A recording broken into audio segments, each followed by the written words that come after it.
Сегодня станция называлась «Исцеление семи чакр». Семь чакр связаны со семи сферами жизни.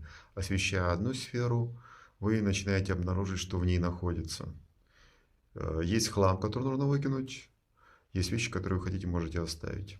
Уже выбирать вам, чистить ли это пространство, либо не чистить это пространство. Когда вы очищаете, скажем, пространство отношений, видите, что там происходит, то освещаются и остальные пространства. Это вы должны осознавать. В течение 7 дней мы осветим все 7 пространств. И вам выбирать, от чего избавиться, либо чего-то добавить. Что еще? Завтра станция Кундалини.